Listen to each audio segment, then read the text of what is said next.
very beginning, Avery and I knew that we would have to extend the better parts of ourselves to make our marriage work. She had a child from a previous relationship, and soon enough, we had our own baby on the way. Avery found out about the second pregnancy 3 months after graduating from basic training. Up until the delivery, she primarily worked on the base as a mechanic. 4 months after delivery, she was sent to Iraq.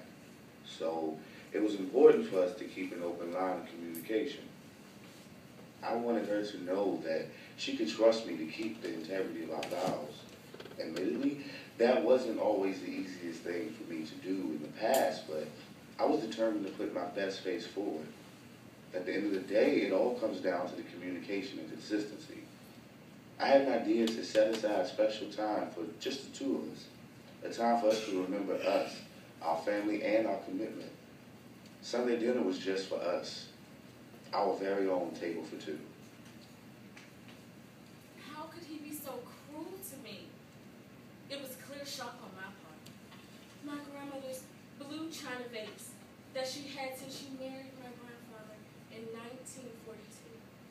Destroyed, smashed into small, tiny, jagged, unrecognizable pieces. That vase represented love, unity, you know. I don't even know if it's worth the effort to fix it.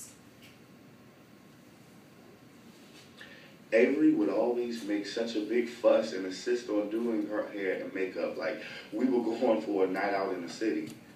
She'd throw on the sexiest dress she could find in the closet. I'd indulge her and throw on my Sunday best.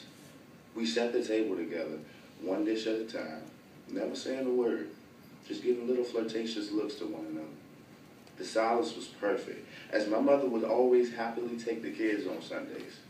The witty banter and deep conversation ensued after we sat at the table and poured the first glass of wine for the evening, just us two.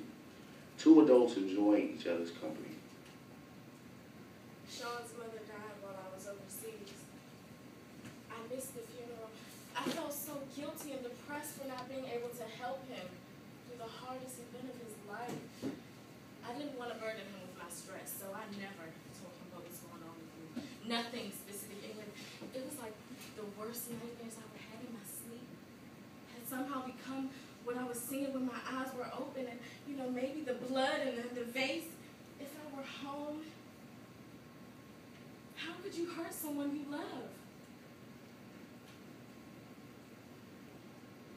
I don't think I could put into words how happy I was when Avery came home.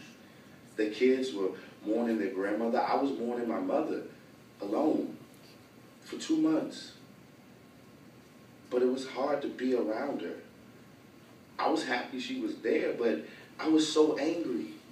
I couldn't be upset in front of the kids or else they'd be afraid of Daddy. So I hid my pain. She was so different though. Even with the kids, I mean, I knew why I wasn't myself, but she was just so despondent. Nothing I said registered with her. She was swearing and drinking in front of the kids. She'd just leave for hours at a time. And I had no idea where the hell she was. She never slept, and when she did, she'd always shoot out of bed like she had just had a conversation with the devil himself. I had enough. I was stressed. The kids were acting differently around her. It had to stop. I planned to bring this to attention at Sunday dinner. I knew that I was unhappy, and I knew that my family was uncomfortable around me. I just wasn't expecting Sean to slam everything in my face the way that he did. Have you ever felt like you stepped outside of your body and somebody else was standing behind the wheel? I just felt this huge wave of anger sweep over my entire body, and my hands began to shake and my jaw clenched, and I picked up that blue china vase, and I stabbed it off his head, and then when the blood began to trickle down the side of his face, I realized what I had done.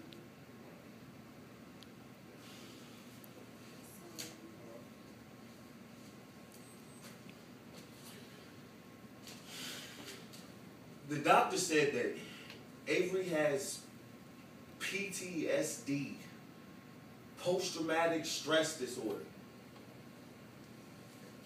We're going to work with her to get her all of the help that she needs. But as far as me and Avery are concerned, for now, we're separated.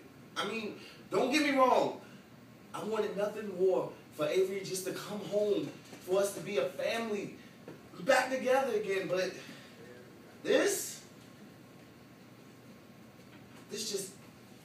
ain't what I had in mind.